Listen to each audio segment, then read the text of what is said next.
Hey guys, today's video is something a bit different. We're looking at how you should prepare for Pokemon Go Fest 2021. My top tips and tricks to help you have a better festival experience. Let's get into it.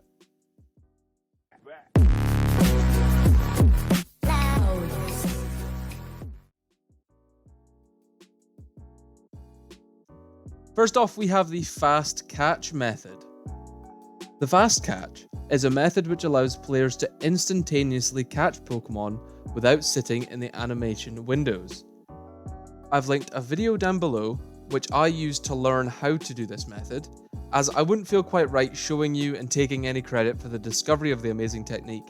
However, on screen right now, you can see what it looks like on the actual phone when I do the method. I personally used it on community days and the Kanto days, and yeah, I've caught thousands of Pokemon through using this method, and it also allowed me to have enough time during the community day to catch and find 45 shiny Fletchling, as you can see right now. But that's just the first bit. Again, link down below on how to look at it. I think this is probably one of the most important things for you to know how to do. Go and look at it after you've seen the rest of this video. Link down below. Next up, we have the box and bag space. It's important to have enough space where you can focus on what's around you and keep catching without any interruptions. Unlike the other content creators though, I don't recommend having thousands of spaces, unless you really want to put all that money in. I personally found around 200 spaces to be more than enough, with several clears throughout the day of things that I don't need, just caught for the candy, caught for the XP. The same, however, cannot be said for the bag. Make sure you have some space, but realistically, you don't want to clear a whole lot of space in your bag. You need to start stacking up on Pokeballs and berries so that you can keep catching through the event, because you're going to burn through that quickest out of everything. I personally am a big shiny hunter and don't really care massively for IV checking my Pokemon. However, if you do care about those things, having heaps upon heaps of balls spare is always kind of a must, same with berries. So it's up to you how you organize your bag. I personally wouldn't really care for the bag space, If you use it and you have enough to keep several hundred Pokeballs, several hundred Great Balls, several hundred Ultra Balls, perfect. Next up, we have battery packs. Your phone is going to drain through its power supply super quick.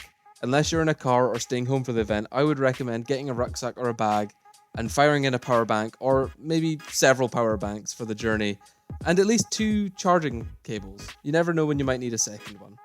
Another important factor to mention is the sun. Especially here in the UK this weekend, it's going to be pretty hot. Your phone, no matter the type, is not immune to heat loss, and when it's warm, it will speed up the consumption of battery power. So keep that in mind when exploring, as you're going to lose a lot of battery very quickly, especially if you're doing things like recording your screen to try and show your friends your shinies, anything like that. So I recommend having at least 2 or 3 of these on you. Even though they say they do 24 hours, you never can be sure with the heat. Now, we're getting a little bit into it now. If you are in the UK and you're going out this weekend, you're going out for a walk, you're going out in the sun, same with America, Australia, anywhere that's warm, realistically, I'm just saying the UK because that's where I am. Water and sunscreen. Perfect for the day. You need it 100%. As I said, this is more of a local tip. Make sure you're prepared for the long haul. Going out and about is exciting, especially since some of us haven't met up with friends all that often since the start of lockdown. Taking water and sunscreen and maybe a hat will make sure you don't get yourself all burnt up while constantly staring at your phone. Make sure to be safe, make sure to cover up where you are, make sure to get in the shade and drink plenty of water. Next up, we have plan a route. It may be trivial to say, seeing that we have around 2 days of 8-hour playtime for those of us who want to do the whole days. Having a route planned can help keep spawns fresh, as well as ensuring you can find places to stop and take a rest. It's okay to turn your phone off for a little while and rest your eyes at the end of the day. These events are supposed to bring us all together as a community, and it is about meeting people and seeing people out and about, even with our lockdown in place still within the UK, some parts of the UK. And, all about make sure you're staying safe, but at the same time, it is about coming together as a group. So planning out your routes, making sure you're not going anywhere too busy, you're keeping the spawns nice and equal, you're doing maybe like a big ring road, just so it's big enough that you're not overlapping spawns. Then again, we do have our hour rotation windows, so that should be mixing up the spawns anyway. So, you know, just keep safe, make sure you know where you're going, make sure you planned ahead. Finally, we have kind of a big section. It's I could have lumped them into 3 little ones, but I figured, you know, keep them all together. We have gifts, eggs, and research.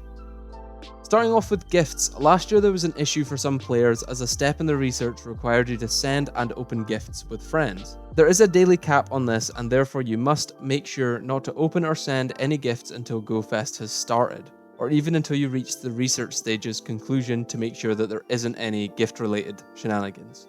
Although there are sometimes workarounds for these situations, like last year I think they increased how many gifts in that you could send and receive midway through the event, it's better to just be safe rather than sorry. Make sure you're not really playing the game before the event starts. Eggs are a bit of a weird topic to look at. There could be special Pokemon hatching from 7km eggs like they did last year through the friendship time, so make sure to have some space for them. If you want to put money in, some spare incubators to burn through them could be very useful, could get you that extra shinies.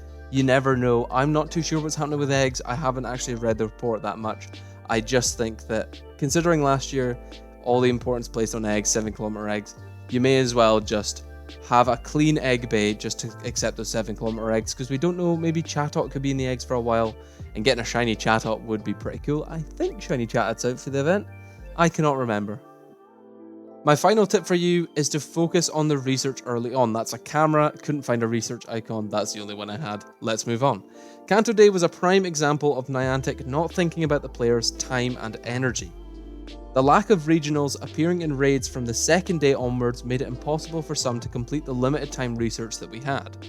So make sure you complete any research ventures on the day. That goes for both Saturday and Sunday. Even if they are not limited time events, they are made to be completed during the event and will often be easier to do so.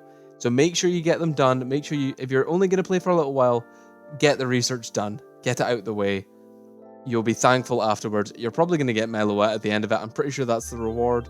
So, you know, a mythical, may as well get it. It could be harder than that. There could be like a 30-day thing. But if there is, and I'm guessing there's going to be a limited time research for those who have bought the ticket to get some special stuff, make sure you finish it on the day, because it could disappear.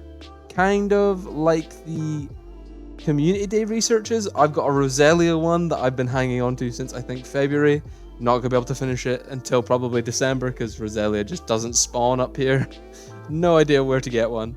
I was kind of hoping that it would start nesting, not seen it. So, you know, look out, make sure you finish your research. Okay guys, those were some of my tips for you. Don't forget to check out the quick catch method in the video link below. I hope you have a great time at the festival. Don't forget to like, comment and subscribe. Thank you all for watching, and most importantly, happy hunting. Tell me what shinies you got down below, and I'll probably do a whole video afterwards just to show you guys what I got from the Saturday. It doesn't look like Sunday is going to be as big of a day for catching and shiny hunting, but you know, raids could still get a shiny legendary. You never know. So expect that to come out sometime midweek next week. I also have a special surprise for you guys next week or the week after, depending on how long it takes to finish up rendering. It is taking its time. But anyway guys, thank you again. Hope you guys enjoy the festival. See you guys later.